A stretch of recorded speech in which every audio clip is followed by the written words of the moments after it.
Il est difficile d'imaginer que le graphite, employé dans la fabrication des crayons, est composé de la même matière que ces diamants.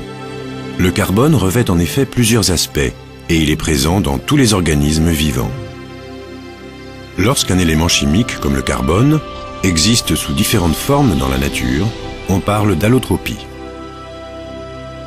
La variété allotropique la plus connue du carbone est le diamant, le matériau naturel le plus dur et aussi l'un des plus beaux. Les diamants se forment généralement dans la croûte terrestre à plus de 160 km de profondeur. Là, une pression 5000 fois supérieure à celle de la surface de la Terre et des températures presque assez élevées pour faire fondre du fer transforment le carbone en diamant. Il demeure à cet endroit du manteau terrestre jusqu'à ce qu'une éruption volcanique particulière, dite éruption kimberlitique, les pousse à la surface. La dernière éruption de diamants s'est produite il y a plus de 100 millions d'années, laissant derrière elle des sortes de cheminées connues sous le nom de pipes de kimberlite. Cependant, il est très difficile de retrouver ces pipes dissimulées par le temps et l'érosion. Les géologues font appel à de drôles d'alliés dans leurs recherches, à savoir des termites.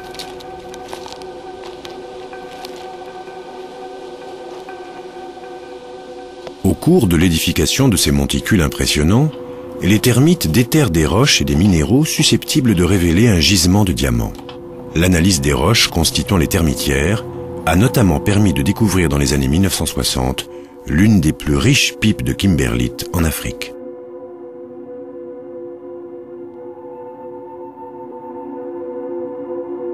Mais lorsque l'exploitation commence, les travaux de terrassement à l'échelle des termites paraissent ridicules.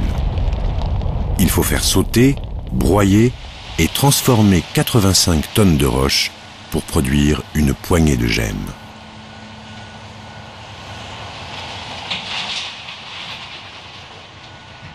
Dans la mine de Finsch, en Afrique du Sud, les mineurs creusent depuis 30 ans. Le site d'exploitation s'étend sur environ 800 mètres de largeur et 400 mètres de profondeur.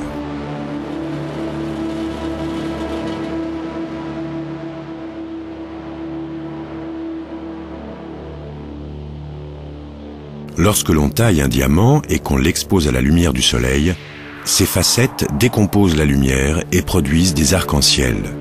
C'est la structure cristallographique cubique et compacte des diamants qui est à l'origine de leur dureté et de leur beauté.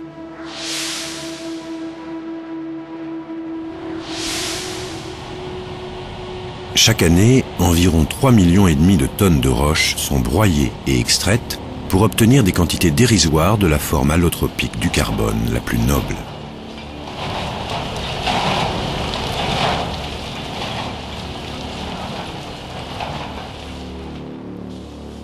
Seuls 20% des diamants sont considérés comme des gemmes et utilisés principalement en joaillerie.